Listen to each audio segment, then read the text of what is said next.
you can see that the walls are bare. It's just up to getting this dirt out of here.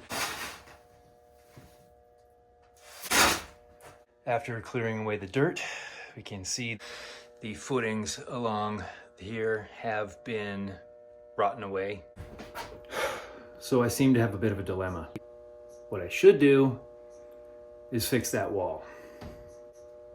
I'm gonna take the night to think about it. Yeah, I'm just gonna think about that for a little while.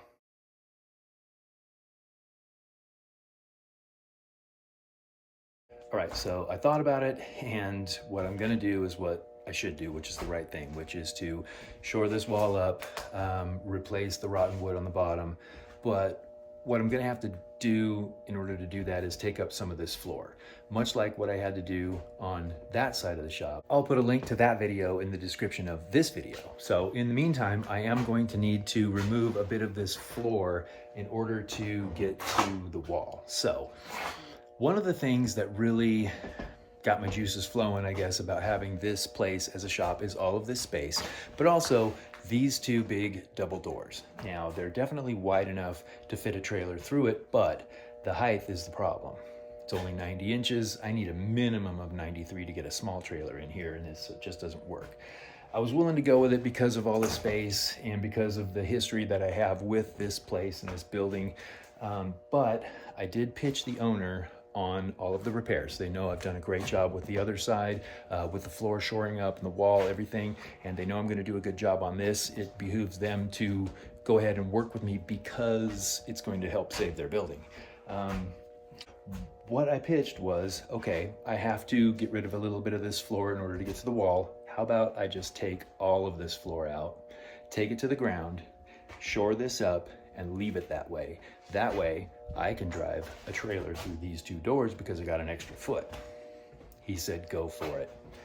So we're on track. I'm gonna be able to pull a trailer into here, work on it in whatever weather, snow, rain, whatever the mountains have to give me, I'll be able to handle, and I'm pretty excited about that. So, gonna start with tearing out this floor, seeing what's underneath it. There's plywood, then I think there's plank floor like on the other side, but we're gonna find out together. I also found something else that's really cool. I've been using found wood to help with the shoring up of all the planking, the wood, everything in the other side of the shop. I found something really similar that will help with this rotted section, and it is this over here.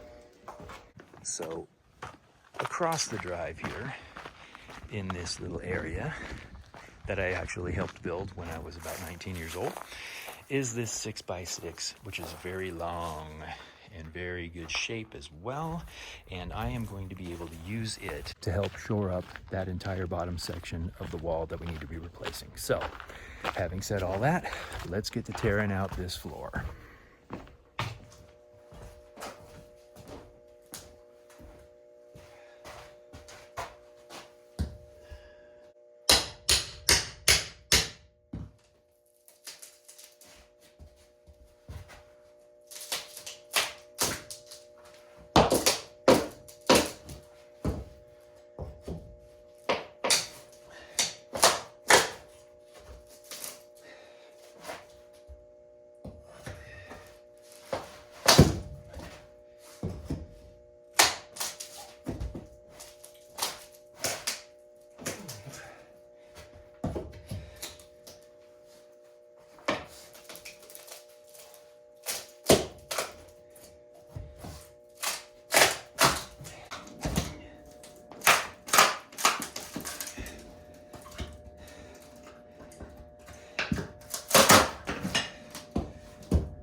So underneath the floor is a subfloor, more floor, and it's out of the same beautiful particle board that they used on the walls. My favorite.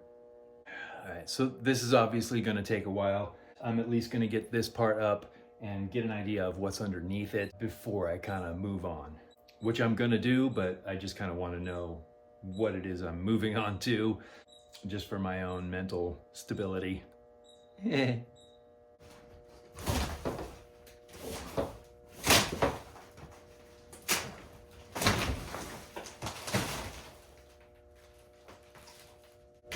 my God.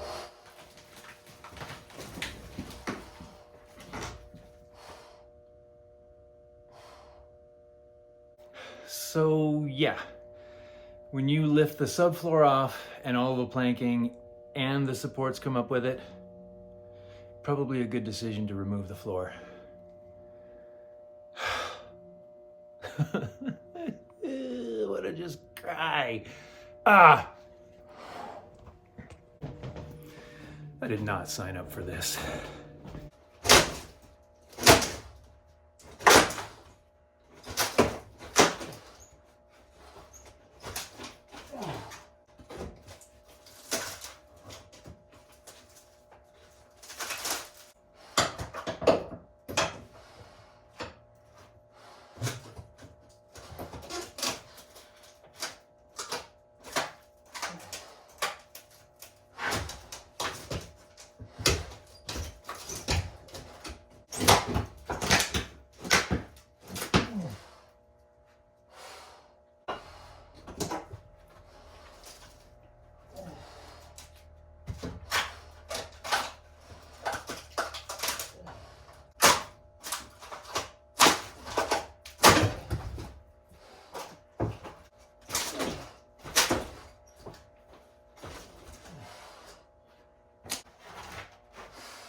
Okay, well, I'm on my last piece of plywood right here, and this has been really tough. The press board's still there in a lot of spots, but that's okay. It's gonna come up a lot easier, a little in chunks, but this plywood I don't know what's up with these nails, and they're like every 10 inches, but man, they do not come up. I'll get one started, move over to the next one, and I'll get a row done, and the next row just won't budge. They just won't move. I've been using pieces of wood to try and bang in there just to get leverage. And then, as you saw, using this long one to pry it up. I started doing that with this last one. This is how much they're in there. It actually started lifting up the plank below the press board. That's how stuck in these nails are. And this whole floor has been a struggle. And I'm tired. So tired.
All right, so for the most part, got it out. All the plywood's done. All of the press board is still there for the most part, except for the planks exposed there, the planks that were just gone over there. And then of course this little just bit of nonsense for the very last thing I had to do. But all nonsense aside, and several hours more worth of work, the entire subfloor is out. A lot of it was rotted. There are some beams that are still across the width of it. Again, some of them just gone, and these all need to be gone anyway. You can really see along this wall where it's just rotted away. Fortunately though, if you recall, out here across the way in this shed, we have a 6x6 beam. It is 145 inches long. And the good thing about that dimension is that section right here is good all the way up until this point, and then the wood just starts to rot away. From this point over to the corner here, exactly 145 inches. The exact same measurement that I need. What are the chances? So now that all the floor is out, except for these cross members, which actually tie into part of the floor on either side, so those will be cut in certain ways to allow the floor to stay supported and create an actual border right here. This final plank will remain, then there'll be a drop down, and it'll be kind of like a couple of steps through the shop door here. But first, I'm gonna have to get rid of a lot of this dirt.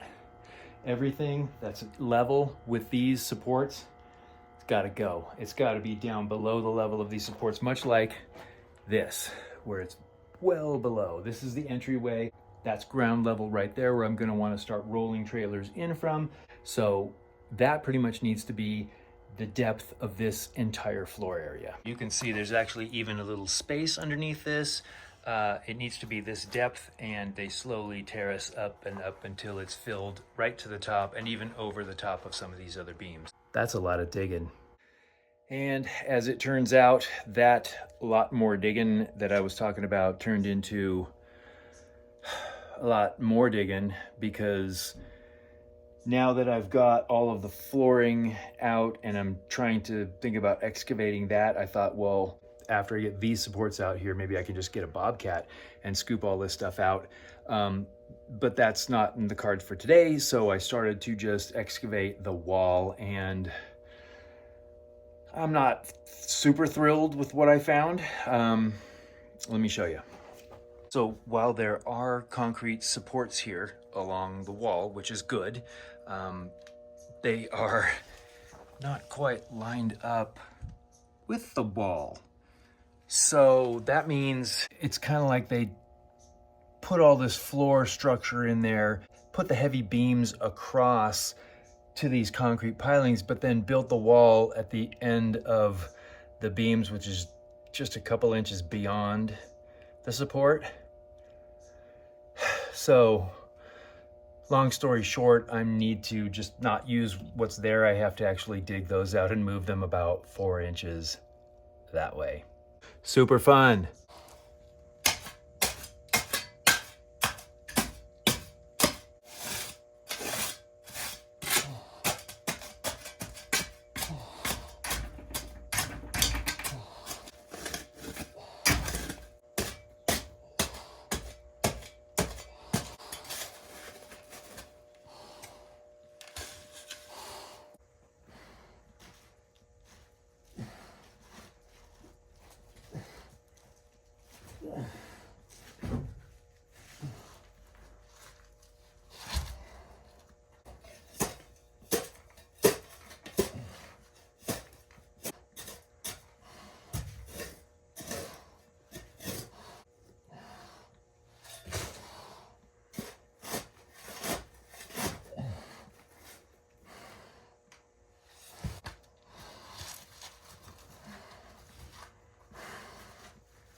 course, it's a little too long, so I had to cut it.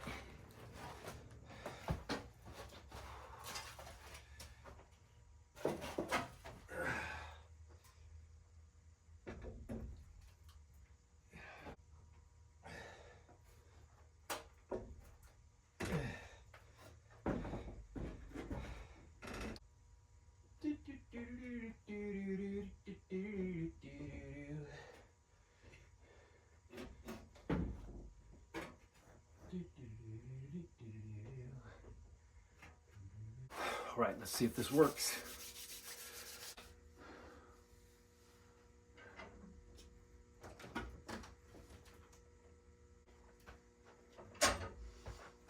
Not gonna do this.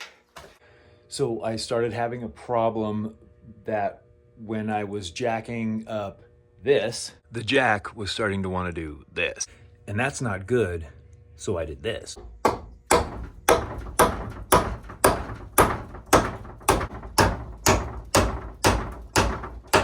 So now the wall is jacked up and you can actually see it's not bowed anymore. There's even a tiny bit of a lift right here, which is I'm not mad at.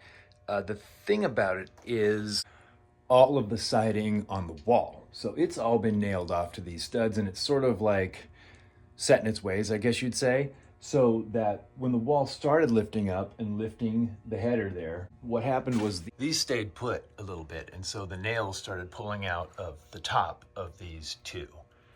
Not a huge deal since I'm planning on cutting new supports and just putting them right next to them, top to bottom, all the way. But I figure as long as it's here and I'm here and we're here, what the heck, I'm gonna go ahead and try and take this little guard and lower the wall back down, nail it off to here so that when this gets lifted, these also get lifted, question mark? Yeah, that's what I'm gonna try. And if it doesn't work, it doesn't work. And if it works, all the better.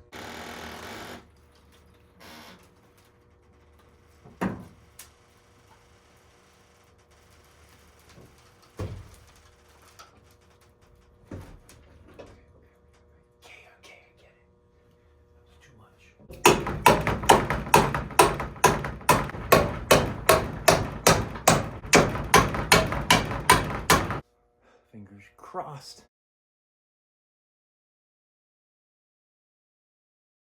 It worked. The gap at the top has been eliminated, and so now it's just a matter of finding some supports that I can cut and put in here. And I know just the place to look.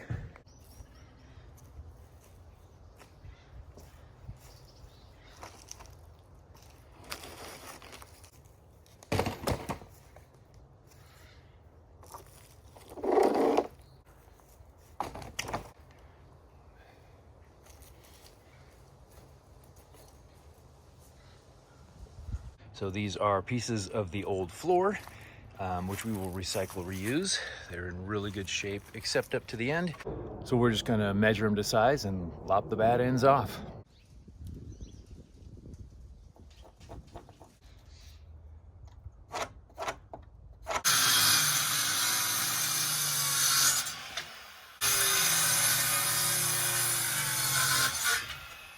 So as you can see, there are a lot of nails currently in this wood, and I was just gonna take them out, but then I thought, well, they're going in the right direction. I'll just pound them out and then use them again, and then just add new nails that I was gonna use anyway. So that much more. Oh, gross. So anyway, let's just do this. So the plan is that I cut these about a 1/4 inch or less longer than what I need. And the thought process there was that I'll hammer them in, it'll get that much more of a lift and or kind of guard against whatever sag might happen when the weight of the roof is put back down on it. So let's give that a shot and see if it works.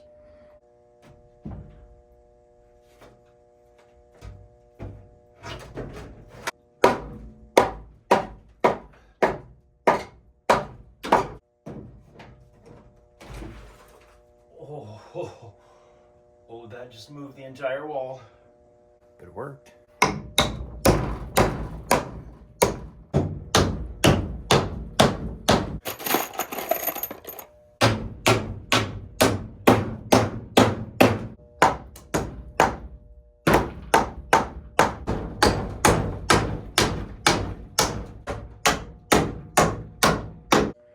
Okay, supports are in place here next to the jack. Next one down, another one under the window, which is now no longer a parallelogram, I guess you'd say. And now it's time to remove the jack.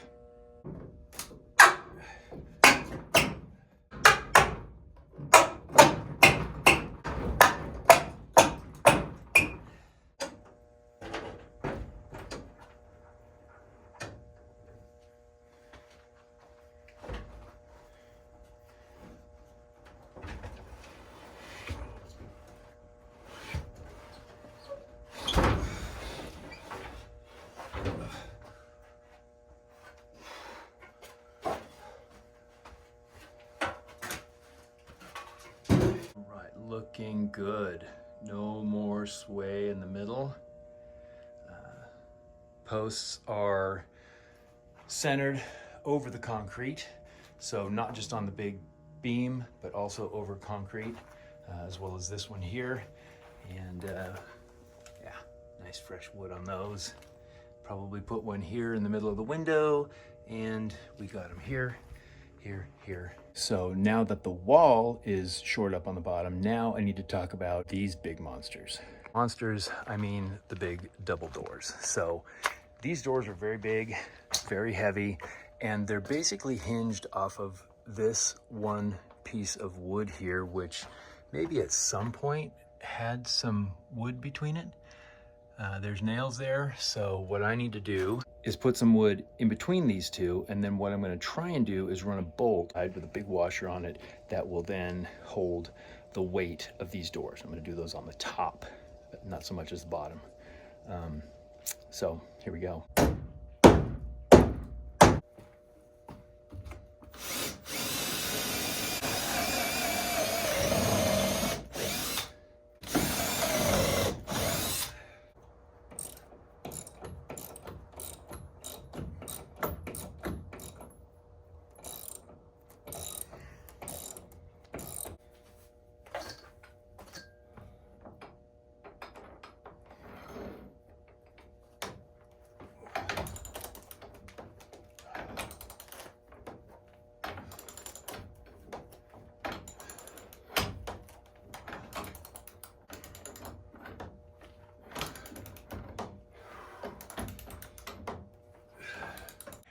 And here we are, finished product. Got two nice big 8-inch lag bolts right up here at the top of this hinge. And over on this side, I've got one about 10-inch lag up here, and it's actually lifted the doors up, which is great. And so with that, I'm going to call it a day, and I'm gonna call it a video right now. So when I come back, there's gonna be a lot of dirt moving. And I'll give you a little spoiler alert, I'm not doing it with a shovel. So stay tuned for the next video. Thanks for watching this video. Subscribe to the channel, like the video, and I will see you next time. I'm glad you're here.